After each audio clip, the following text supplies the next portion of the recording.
Alhamdulillah, my subject was relating the subject of the conference with the Ilmul Kalam, which is theology. And when we refer to the word theology, we mean Sunni theology, meaning Sunni Ilmul Kalam. So how do we relate this even to the subject of Al-Asma wa Sifat of Allah subhanahu wa ta'ala? Meaning, how does the subject of Amir Muawiyah radiyallahu ta'ala anhu, meaning a companion of the Messenger of Allah sallallahu alayhi wa sallam, relate even to the names and attributes of Allah subhanahu wa ta'ala? Now, considering the lateness of time, I would want your complete attention, because I will take you through a step-by-step process of how we will relate the subject with my subject. وَكُلًّا وَعَدَ اللَّهُ الْحُسْنَى. Allah subhanahu wa ta'ala states regarding those companions alayhim ridwan, including Ashab al-Hunayn, وَكُلًّا وَعَدَ اللَّهُ الْحُسْنَى, that Allah subhanahu wa ta'ala promised all of them al-husna. Al-husna meaning, remember, the form in Arabic language would entail that all goodness, that Allah subhanahu wa ta'ala promised this group of companions alayhim ridwan, those companions who migrated from Makkah al-Mukarramah to al-Madinah al-Munawwarah, who took part in the battles with the Messenger of Allah sallallahu alayhi wa sallam. And after the conquering of Makkah al-Mukarramah, those companions who accepted and entered the fold of al-Islam, Allah subhanahu wa ta'ala mentions regarding all of them, وَكُلًّا, all of them, وَعَدَ اللَّهُ الْحُسْنَى. Allah subhanahu wa ta'ala has given this promise. Now, the fada'il, virtues of Sayyiduna Ali karramallahu wajhahu al-kareem, are so many that are mentioned in the ahadith of the Messenger of Allah sallallahu alayhi wa alihi wa sallam, that some of the ulama have said this many virtues have not been related regarding any companion of the Messenger of Allah sallallahu alayhi wa sallam, but there was a reason for this. That when the battles occurred, the companions related everything they heard regarding Sayyiduna Ali karramallahu wajhahu al-kareem, and therefore the ahadith that were related regarding Sayyiduna Ali radiyallahu ta'ala anhu profused amongst the companions and the tabi'een, the successors.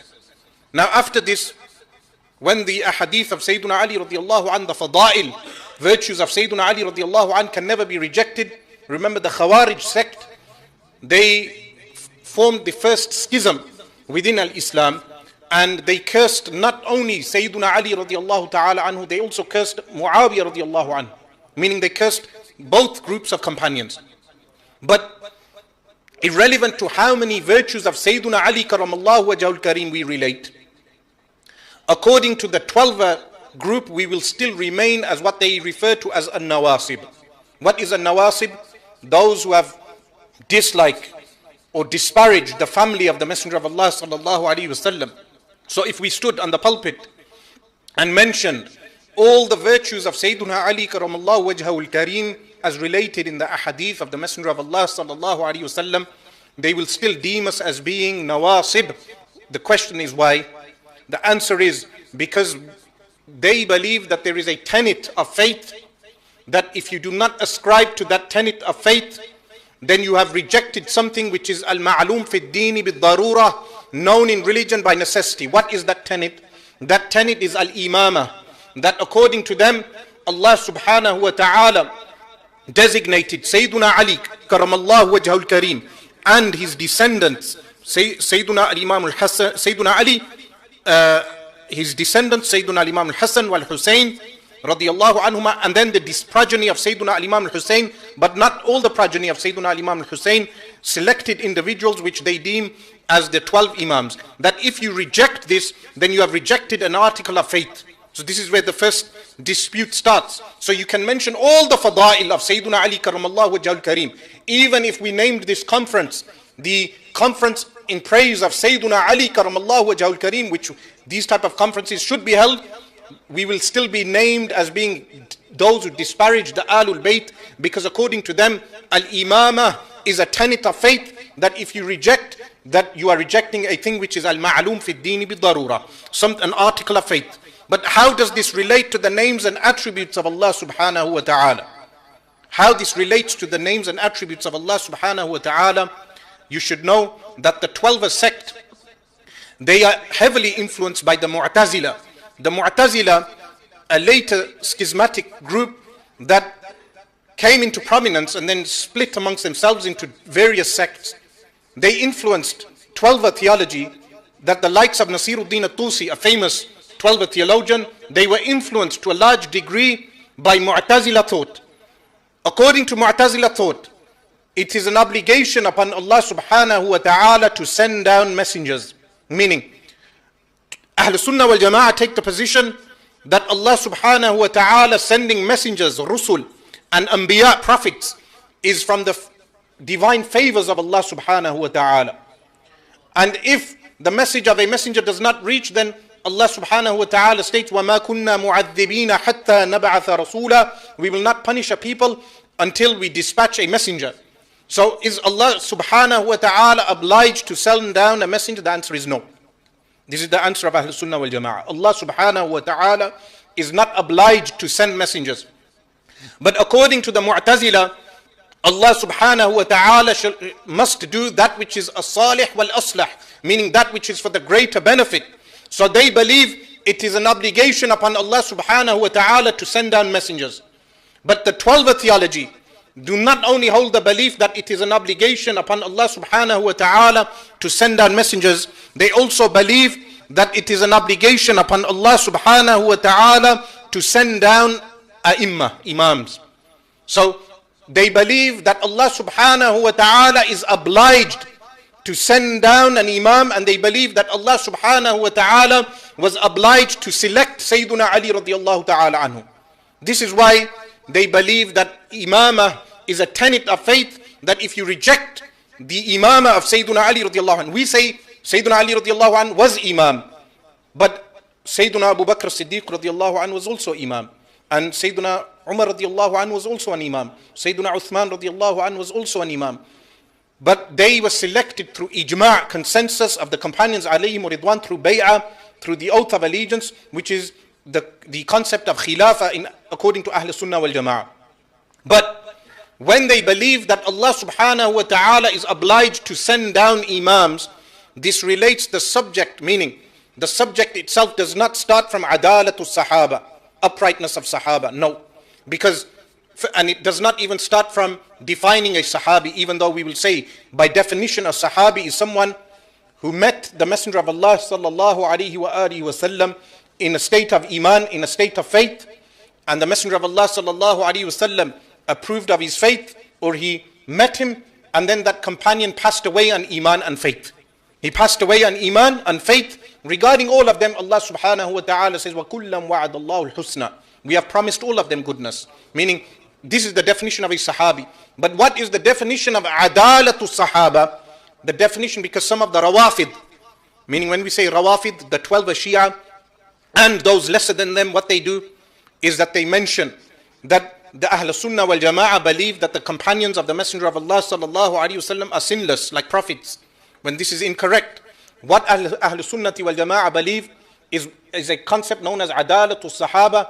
The prime principle, the main principle of this is that the companions of the Messenger of Allah sallallahu alaihi wasallam never lied regarding the Messenger of Allah sallallahu alaihi wasallam. This is the principle. How do you demonstrate the principle? When the war occurred between Sayyiduna Ali radiallahu anhu and the companions with Sayyiduna Ali radiallahu anhu and the army of Amir Muawiyah radiallahu anhu and the companions with Amir Muawiyah radiallahu anhu majma'in, when the war occurred, not a single companion from those who sided with Amir Muawiyah radiallahu anhu, like Amr ibn al-As and his son Abdullah bin Amr radiallahu anhuma, and other companions who sided with Amir Muawiyah, not a single one forged a hadith disparaging the side of Sayyiduna Ali radiallahu anhu or disparaging Sayyiduna Ali radiallahu anhu. Imagine this, thousands of companions in the company of Muawiyah radiallahu anhu who supported him, including the brother of Sayyiduna Ali radiallahu anhu, Aqil bin Abi Talib, the father of Muslim bin Aqil. We all know the events of Karbala. Muslim bin Aqil, his father, Sayyiduna Aqil radiallahu anhu, was on the side of Amir Muawiyah radiallahu anhu, yet not a single companion forged a hadith in order to disparage Sayyiduna Ali radiallahu anhu. And this is the meaning of adalatul sahaba according to Ahl Sunnah wal Jama'ah. That if a person believes in the Messenger of Allah sallallahu alaihi wasallam, stays in the company of the Messenger of Allah sallallahu alaihi wasallam even for a moment, and passes away on iman, on faith, then that person is considered a sahabi, he falls under the rubric, the general universal rule, what we call a kulli, that وَكُلَّمْ وَعَدَ اللَّهُ الْحُسْنَى, Allah subhanahu wa ta'ala promised all of them goodness. All of them. So whether it is Amir Muawiyah radiallahu anhu or any other companion, if a person opens a book of hadith in order to find faults with them, when they try finding faults, they must realize that firstly, finding those faults in them does not do away with the concept known as adalatul sahaba, the uprightness of the companions, meaning they do not lie regarding the Messenger of Allah sallallahu alaihi wasallam. Firstly. Secondly, that they fall under the general rule of وَكُلَّمْ وَعَدَ اللَّهُ الْحُسْنَى, and Allah subhanahu wa ta'ala has promised all of them goodness.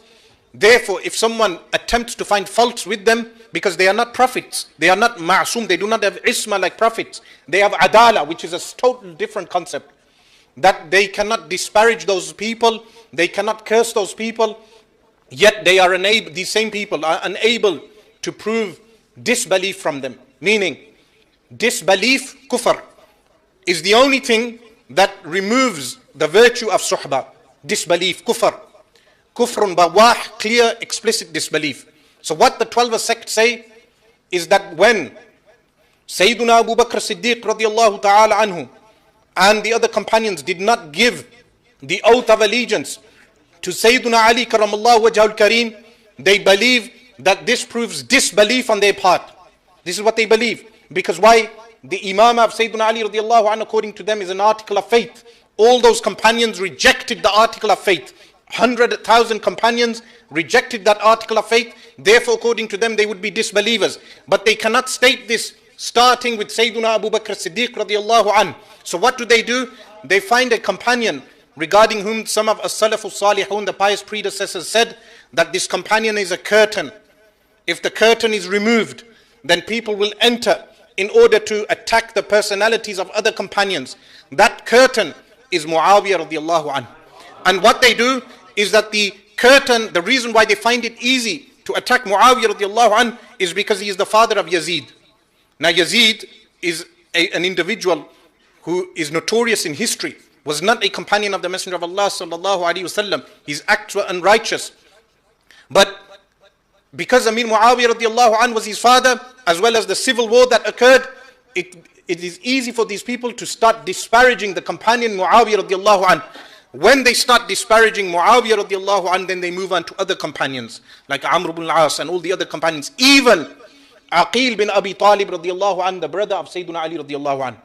Meaning, when the 12ers, when you ask them, why do you disparage Aqil radiallahu anhu? They say, Aqil radiallahu anhu, he only joined the forces of Amir Muawiyah radiallahu anhu because he had a debt. He needed to pay a debt. Imagine saying this regarding the brother of Sayyiduna Ali radiallahu anhu, the companion of the Messenger of Allah sallallahu alaihi wasallam. This brings me to the last two final points before I finish. That the real nawasib, meaning those who dislike the Ahlul Bayt, the Shurafa, are those who call themselves Rawafid or Shia or Shi'an Ali, because in reality they limit themselves to selected people from the Ahlul Bayt. Meaning someone who has love for the family of the Messenger of Allah sallallahu alaihi wasallam will have respect and love for all the Shurafa and Sadat, all of them. He will not be selected. Even a Sayyid must respect another Sayyid the way a commoner would respect a Sayyid. This is something overlooked. If a Sayyid meets another Sayyid, the Sayyid must respect that other Sayyid the way a commoner respects a Sayyid. Why? Because the respect is for the blood of the Messenger of Allah sallallahu alaihi wasallam. This is something overlooked even by certain Shurafa and Sadat today, that they do not respect one another. When a Sayyid must respect another Sayyid because they are all from the blood of the Messenger of Allah sallallahu alaihi wasallam. So a Nawasib is a group that may dislike anyone from the Ahlul Bayt, meaning anyone who is from the Shurafa and Sadat. So what do the 12ers do? You never see them making the day of Sayyiduna Imam al-Hasan radiallahu anhu. You never see them having respect and veneration for the dhurriya, the offspring of Sayyiduna al-Imam al-Hasan radiallahu anhu. And even with the offspring of Sayyiduna al-Imam al-Husayn radiallahu anhu, they are very selective. They do not respect Sayyiduna Ismail radiallahu ta'ala anhu. They move on to Sayyiduna al-Imam Ja'far al-Sadiq radiallahu anhu and Musa Qadim radiallahu anhu, but they will not respect Imam Ismail. They will not respect al-Imam Zayd But the Zaydis will respect Al-Imam Zayd, but they will not hold in high esteem the other Imams. But Ahl Sunnati wal Jama'ah hold all of these A'imma in respect and veneration. You will find Shaykh Abdul Qadir al-Jilani radiyallahu ta'ala anhu, that the Ahl Sunnah wal Jama'ah hold him in high veneration, but the 12ers do not hold him in high veneration. In fact, they curse Sayyiduna al-Imam Abdul Qadir al-Jilani radiyallahu anhu. So when we say A'immatu Ahlil Bayt, A'immatu Ahlil Bayt is a broad term with Ahl Sunnah wal Jama'ah that incorporates so many Imams of the Ahlul Bayt that they continued from the time of Sayyiduna al-Imam al-Hasan and Sayyiduna al-Imam al-Hussein to this day. We have A'immatu Ahlil Bayt amongst us, Imams of the Ahlul Bayt amongst us, until al-Imam al-Mahdi radiyallahu ta'ala anhu. And the last and final point is learning how to relate the entire issue with the names and attributes of Allah subhanahu wa ta'ala. Ask any 12 Shia, most of the commoners will not know this point. Is Allah subhanahu wa ta'ala obliged to send down Imams? They will say yes, Allah subhanahu. Some of them will say no, they do not know. What they do is then they contact their scholars, and the scholars will tell them, yes, we believe in this, that Allah is obliged to send down Imams. This is where the difference starts, meaning we start with the names and attributes of Allah subhanahu wa ta'ala.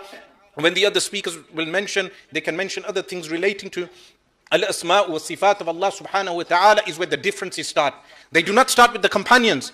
They start with the names and attributes of Allah subhanahu wa ta'ala, and then they trickle down to other issues, even into fiqh differences.